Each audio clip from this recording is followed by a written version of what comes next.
What if I told you that you are fundamentally, provably, and constantly wrong about what other people think? You believe your opinions are the majority, even when they're not. You are trapped in a silent, invisible bubble where everyone agrees with you. And that bubble is costing you money, missed opportunities, and real friends. This isn't confidence. It's a critical cognitive failure. If you don't understand the false consensus effect, you are being manipulated in every political debate, every product launch, and every social media scroll. Stick with me, because the technique to finally break free from this mental prison is a simple trick I'll reveal in the final segment. Welcome to the false consensus effect. It's the psychological phenomenon where we tend to overestimate the extent to which our beliefs, attitudes, preferences, and even behaviors are shared by other people. In simpler terms, we assume that everyone else thinks just like us. If you love pineapple on pizza, you're convinced most people do too. If you think the current global economy is heading for trouble, you genuinely believe the majority of financial analysts agree. The truth is, this effect isn't just a minor quirk.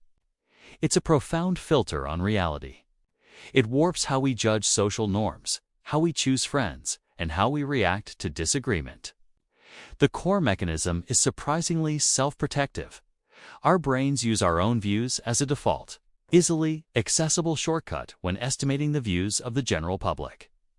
It's mental laziness dressed up as social confidence. Now, why does your brain do this? Psychologists point to three main reasons. And the third one is the most shocking. It explains why people get angry and judgmental when confronted with disagreement, especially online. Don't go anywhere. I'm going to reveal that surprising third reason and the massive social cost of ignoring it in just a moment. The first reason is simple: selective exposure and the availability heuristic. We surround ourselves with people who are already similar to us, our friends, our social media groups, the news sources we choose. When we look around, naturally, we see agreement. Our brains mistakenly assume this small, agreeable bubble is a representative sample of the whole world. It's like looking at a single neighborhood and claiming you know the entire city's opinion. The second reason is self-esteem maintenance. Believing our opinions are widely shared validates us. It makes us feel normal, right, and morally justified. It's a comforting thought. If everyone else is doing it, or thinking it, then I must be correct and well-adjusted. Disagreement, on the other hand, threatens our sense of self-worth. It forces us to question our own intelligence or morality. The false consensus effect acts as a psychological bodyguard, shielding our ego from uncomfortable reality. But the third most dangerous reason is coming up next. And it's the key to recognizing manipulation in advertising. How does the false consensus effect manifest in the real world? Everywhere you look, in politics.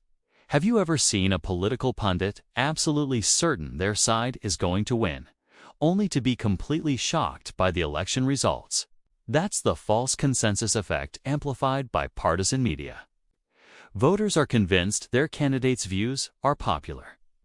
And they see those who disagree not just as having a different opinion, but as being outliers or fundamentally misguided.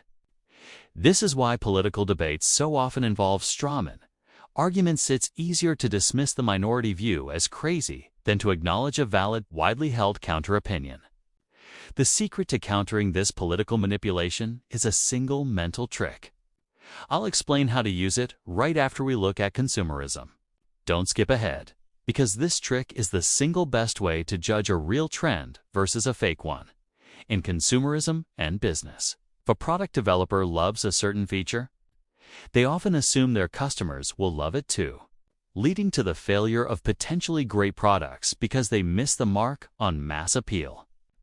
Think about the countless times a company has launched a product they were convinced was a sure thing, only to have it flop. Why? Because the internal team, who all shared a consensus on the product, failed to accurately gauge the actual market. The same applies to investment trends. When a small group of people start talking about a new stock or a new cryptocurrency, they quickly become convinced that everyone is getting on board, leading to risky herd behavior and speculative bubbles in personal relationships. If you hate a particular mutual friend or colleague, the false consensus effect makes you believe your other friends also secretly hate them.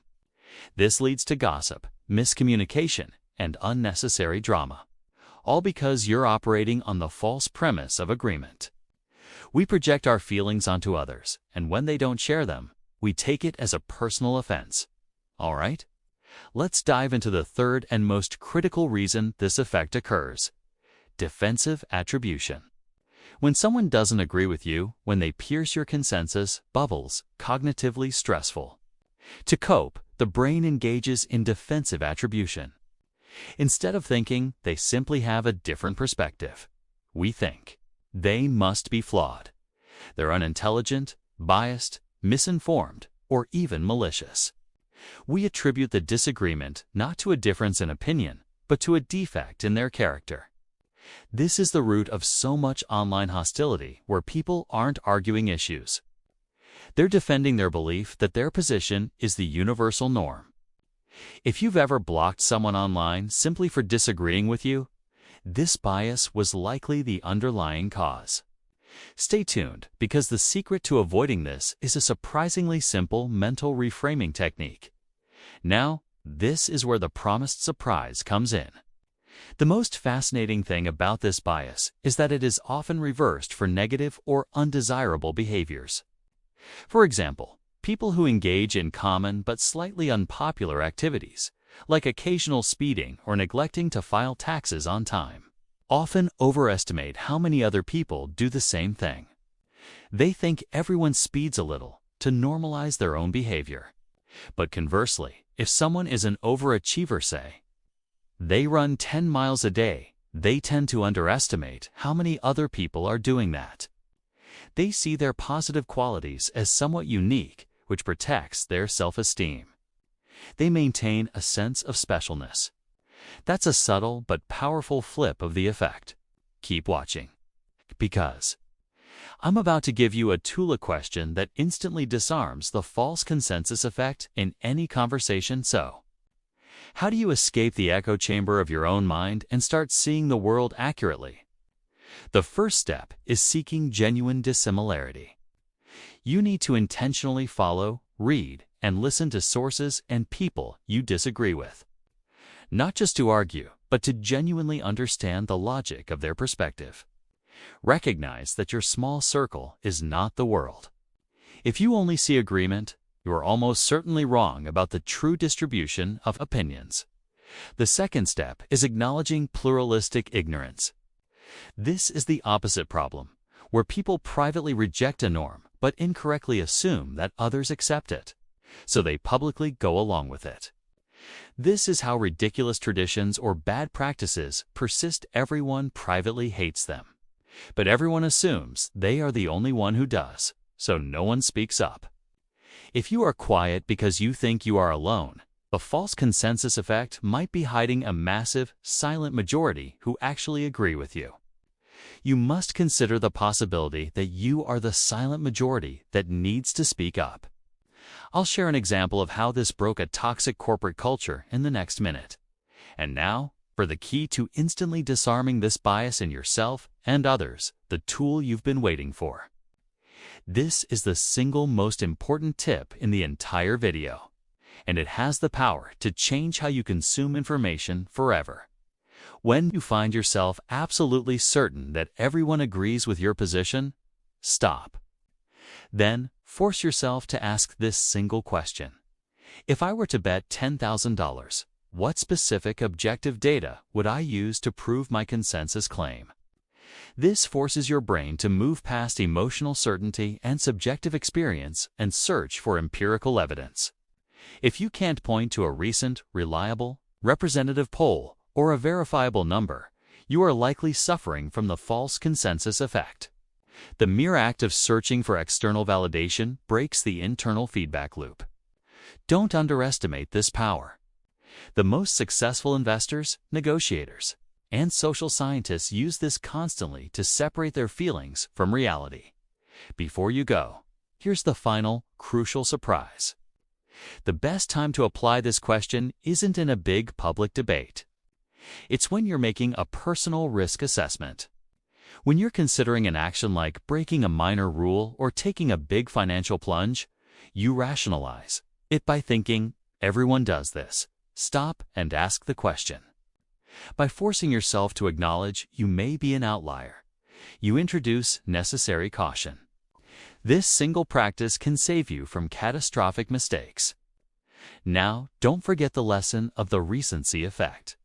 If you want to retain this critical knowledge, you must solidify it with a final action.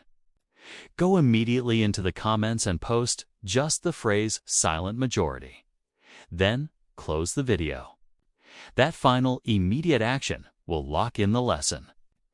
Don't watch another video. Don't even check the time. Do it now. The final tip is always the one that sticks.